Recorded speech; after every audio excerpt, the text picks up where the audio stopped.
Bayelsa State Governor Diri takes oath of office for another term in office, promises to continue people-centered development in the state.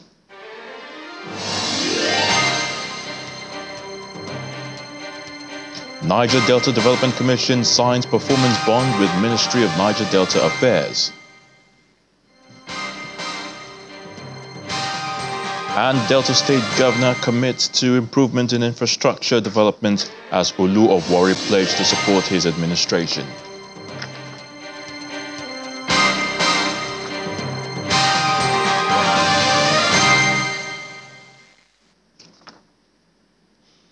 The governing board and management of the Niger Delta Development Commission, the NDDC, has signed a performance bond with the Ministry of Niger Delta Development as part of its commitment to achieving the objectives of President Bola Tinubu administration's Renewed Hope agenda. Now, the Minister of Niger Delta Development, Abubakar Momo, supervised the signing ceremony at the end of a two-day NDDC board and management retreat held in Ikorekpene of Akwa Ibom State. Speaking after the event, the minister challenged the NDDC board and management to change the narrative around the commission, saying President Tinubu's administration had established a template to measure performance of all agencies of government. It's the final day of the NDDC board and management retreat holding in Ikorekpene, Akwa Ibom State. Many issues affecting the development of the region have been thrashed out when the retreat was first opened. And for a region as important as the Niger Delta is, discussions on development efforts need to be constantly revisited, a reason several speakers are lined up to deliver thought-provoking papers that will provide guidance to the board and management on the task ahead. The pioneer chairman of the NDDC board, Onyema Ogochukwu, is here with other former chairmen and managing directors of the interventionist agency. And he appeals to the federal government to allow the present NDDC board complete its tenure. His major concern is that a constant change in the leadership of the commission leads to uncompleted projects. One of the biggest problems the NDDC has suffered has been disruptions in its board and management. The boards have never been allowed to complete their tenure. All of those were very disruptive of the progress of the NDDC. The disruption, I think, accounts for why we have so many uncompleted projects. For the Secretary to the Government of the Federation, who is represented here by the Permanent Secretary General Services in his office, the current board and management of the Commission must work in harmony to achieve the presidential priorities. There should be no rancor between the board and the management, as the roles are complementary and well properly defined. I therefore expect that all hands must be on deck to generate the robust policy initiatives that will help this administration achieve its Renewed Hope agenda aimed at revamping the economy. Only people that are qualified are recruited into the commission. One after the other, the guest speakers take the participants through intellectually driven discourse ranging from corporate governance, public sector reforms, harmonization of regional development master plans of the Niger Delta region, amongst others. It's the best of all possible decisions to go and synthesize all that has been said, especially against the backdrop of what the goals we have set to ourselves, that we are going to be responsive and responsible to the people of Niger Delta. It's no longer business as usual. I believe sincerely that the Niger Delta region is in for better days. The NDDC board and management then signed a performance bond supervised by the Minister of the Niger Delta, Dr. Abubakar Momo. Thank you very much. With that signature, the signing of the performance board, it means you have keyed into the presidential priorities, the 8 presidential priorities of Mr. President, and you are ready to deliver on those areas that have been assigned to NDDC. Chairman of the board expatiates on the scope of the performance bond and its expected impact on communities within the region. Well, the performance bond there sets, the KPIs are there. We've signed it today. We've looked through it, and they're achievable. We have no doubts in our minds as to whether we can achieve them or not. But there's also a caveat. You heard the MD speak yesterday. Funding is key. The performance bond signed by the NDDC board and management at this retreat has deliverables associated with the 8-point presidential priorities of the federal government. With this signing, the NDDC has now keyed into the renewed hope agenda of Mr. President and will be measured in line with the already established template.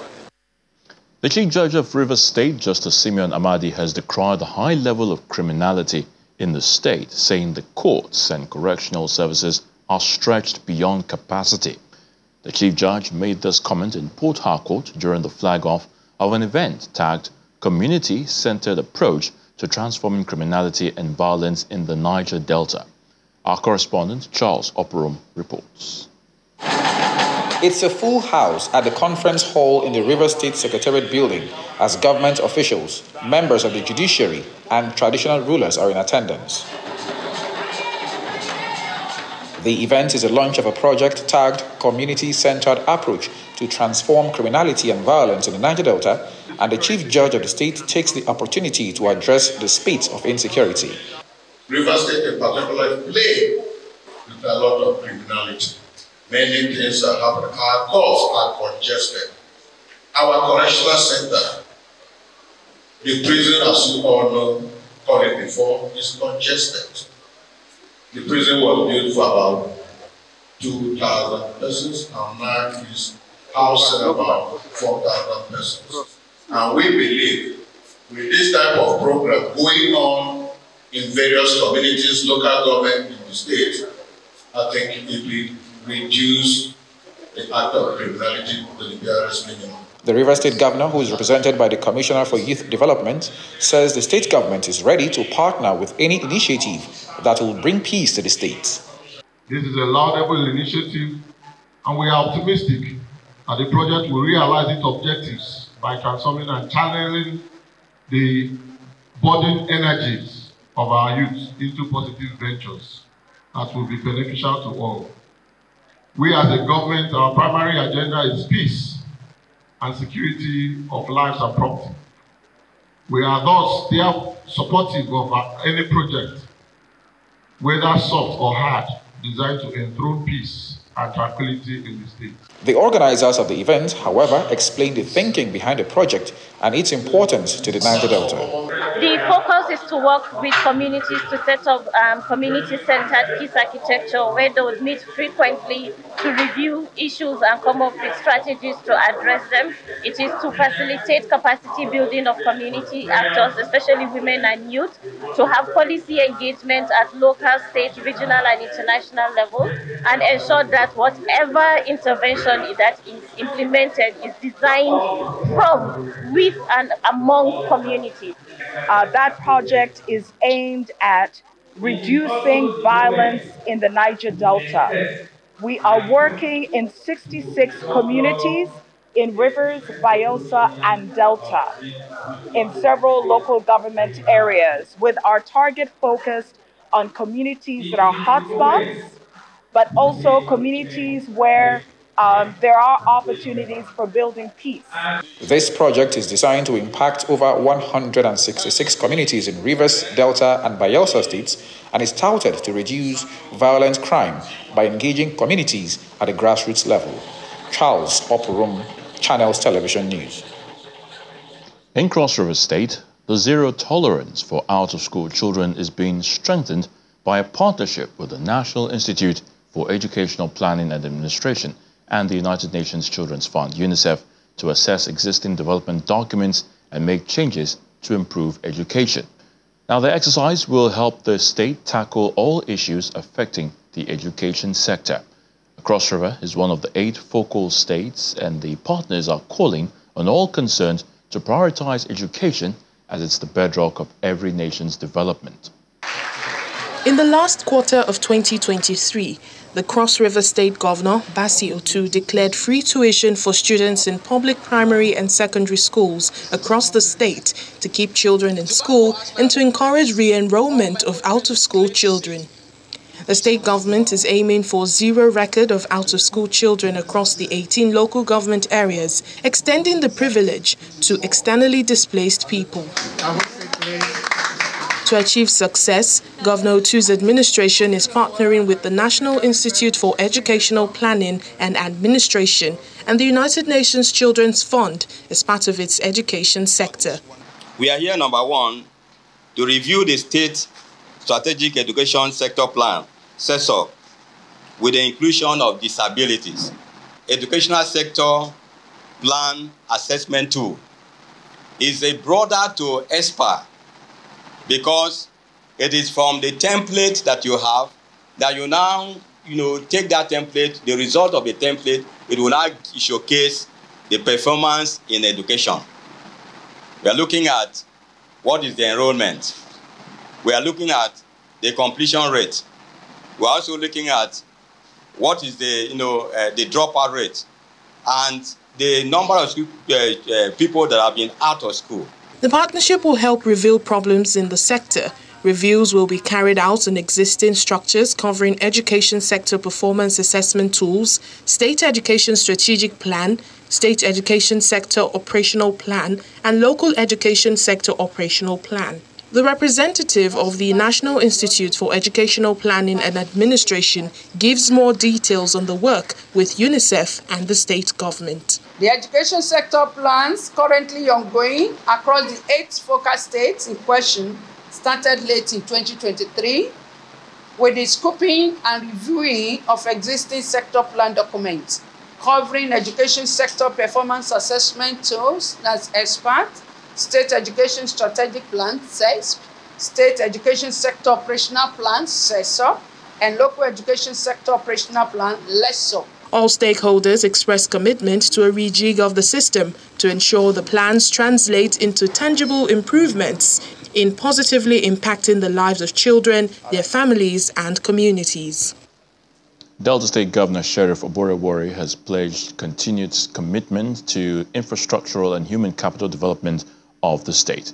He restated this when he received the Olu of Warri Kingdom, His Royal Majesty Atuwashe III, and his retinue of chiefs at Government House Asaba, commending the Warri monarch for his leadership, especially in the area of peace. The state government also expresses displeasure over an attempt by the federal government to claim the rehabilitation of the failed Bedesia Bridge, which is along the Bomadi Road. Now, the Commissioner for Works in the state on an inspection tour insists that the state government was solely responsible for the project. The Olu of Warri Kingdom, His Royal Majesty Atuwashe III and his chiefs are on a visit to the Government House in Asaba to congratulate Governor Sheriff Oborowori on his victory at the Supreme Court and to pledge the kingdom's support for his administration. Your Excellency. He commends the governor's efforts towards infrastructural development in the Warri Kingdom. But aside from the pleasantries, the Olu also makes specific requests for projects such as rehabilitation of all ports in the state, provision of potable water, especially for the people in the riverine communities. We all know that water is life. A lot of our people in the riverine areas, they struggle to have access to clean, potable water.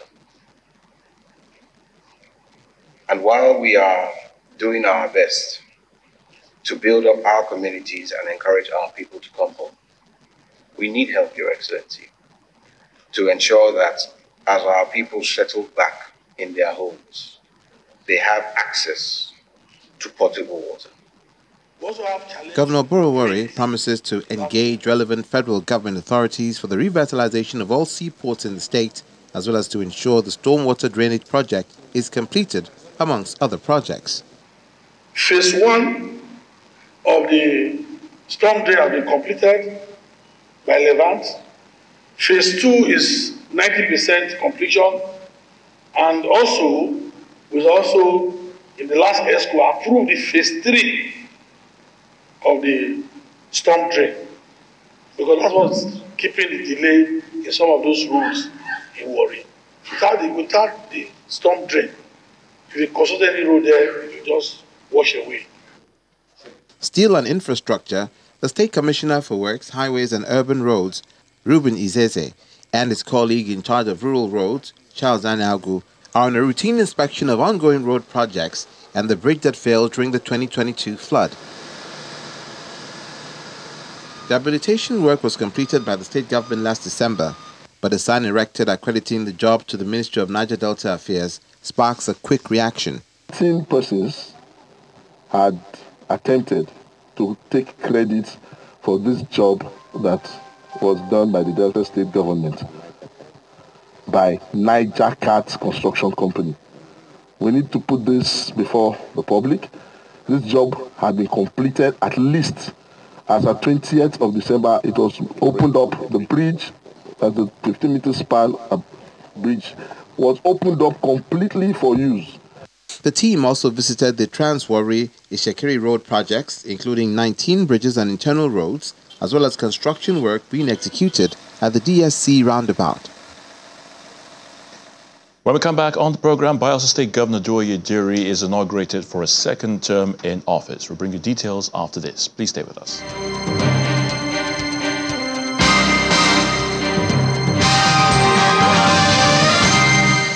Welcome back. So let's talk security. And the new Commissioner of Police in Akwa Ibom State, CP Wahid Ailara, has vowed to raid criminal hideouts and ensure peace in the state. Mr. Ailara made the vow during his maiden press conference in Uyo, the capital, where he promised to make Akwa Ibom State too hot for criminal elements and their collaborators. To achieve success in the planned action, Mr. Ailara says the command will collaborate with other security agencies and other critical stakeholders. He then appealed to the residents to embrace peace and resist any temptation to resort to violence, threat, or misinformation on social media that may threaten the security of Akwa Ibom State. I emphasize the importance of robust interagency collaboration. By forging strong synergy with the military and other law enforcement agencies, we will create a united front against criminal elements in the state. Criminals do not recognize jurisdictional boundaries, neither should our efforts to combat them.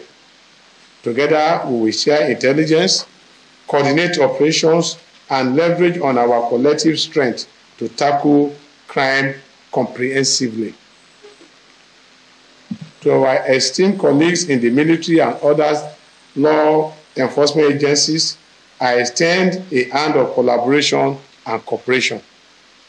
Our joint effort will not only enhance the security landscape, but also build a resilient network capable of addressing diverse challenges we may encounter. I'll call upon the esteemed officers and men of Akwa Ibom State Police Command to join hands with me in this endeavor. Your dedication and professionalism are essential to our collective success. To the Akwa Ibomites, I extend the invitation to partner with us in this shared responsibility for safety and security. I, Diri, do solemnly swear that I will be faithful and bear true allegiance to the Federal Republic of Nigeria, and that I will preserve, protect, and defend the Constitution of the Federal Republic of Nigeria. So help me God. The Bayelsa State Governor, Diri, has been inaugurated for his second term in office. The ceremony held at the Samson Siasia Sports Complex in Yenagwa, the Bayelsa State capital, which was well attended by a roll call of dignitaries, including the Vice President of Nigeria, Kashim Shettima, former President Olusegun Obasanjo, former President Goodluck Jonathan and his wife Patience Jonathan, governors of Rivers, Akwa Ibom, Delta, Edo, Kwara, Adamawa, among others. After taking his oath of office, Governor Diri assures the people of all-inclusive governance with a determination to develop the education, health, sports sector, and indeed the entire state. Upstanding, please.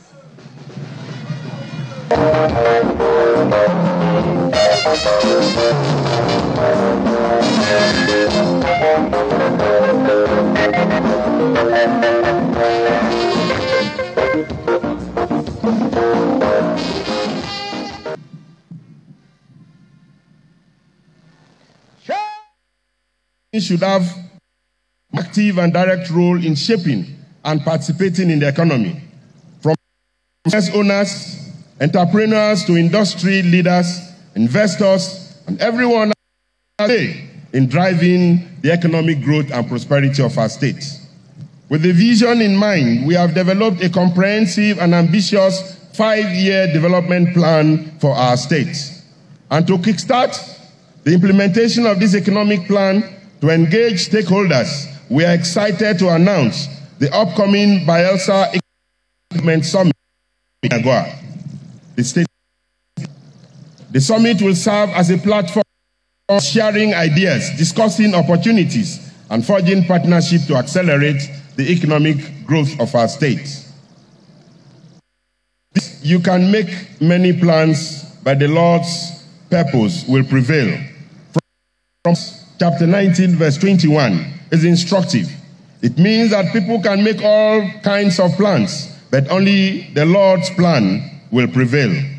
Let us set aside our reservation we may have after the elections and work for the growth of our state. For me, this means that power truly comes from God. Permit me to emphasize the importance of unity and togetherness. Proverb which states, if you want to go fast, go alone. If you want to go far, go together. Captures the essence of our journey ahead. We must remember that meaningful and lasting progress can only be achieved when we work together.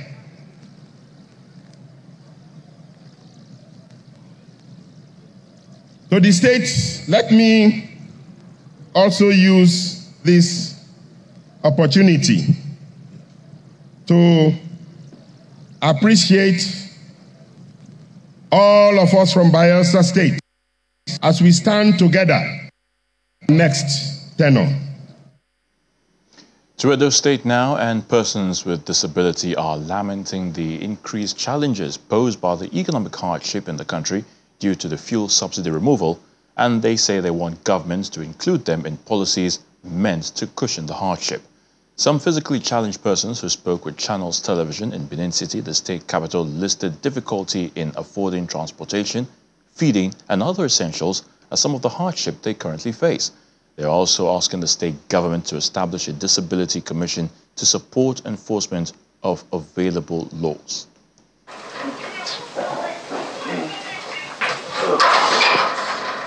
A regular day for Pillai Demode includes a trip from home to his workplace, streets away.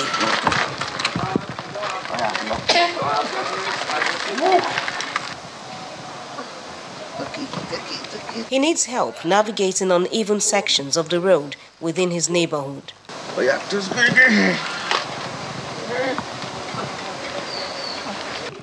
The journey before now, he explains, was by taxi. Before now, if I call a cab, they have to come and take me by 500 or 800 naira. You cannot call a cab now. They have to tell you 2,500, 3,000. If I don't have money, I have to run my wheelchair out from my house to the main road. With the little money I have, if I see that to take a cab, and it's not really stable for me because the price is very high, I have to roll it down to Owina. And the roads are also bad. All right now. Bye-bye. From here on, it's a lone ride, but it's not any easier on the major road as he struggles to avoid vehicles, potholes, and other obstacles.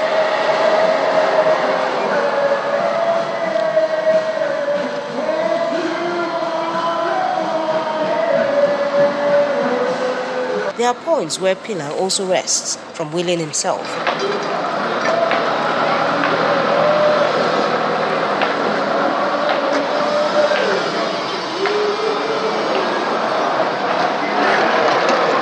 The over 30 minutes journey terminates at his upholstery shop.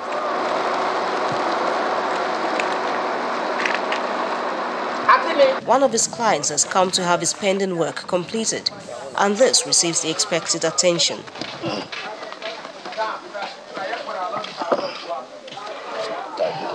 Okay, this ought to be a lucrative business. I hope they are paying you well. with the economic situation, how would they pay well? Pila is, however, not the only physically challenged person in the city seeking government's intervention in tackling the challenges emanating from the economic situation in the land. There are incentives like free vehicle, allowances, provision of certain things that they know we need. A non-governmental organization in the state, the Network for the Advancement of Persons with Disability, NAPFID, has also sought to draw government's attention to the plight of persons with disability, which is said to have heightened in recent times. Here, requesting, appealing, urging His Excellency, the Governor of Edo State, to establish the Commission for Persons with Disability. That would be a sustainable approach and will coordinate efforts of persons with disability, or coordinate efforts geared at providing measures that will address issues that pertain to people with disability in emergencies. Inclusiveness and accessibility are key issues persons with disability have been highlighting over time as areas society needs to look into and strengthen. Jessica Olugusere, Channels Television News. And that's Newsroom series. Thank you so much for watching. I'm Ayotunde Balogun.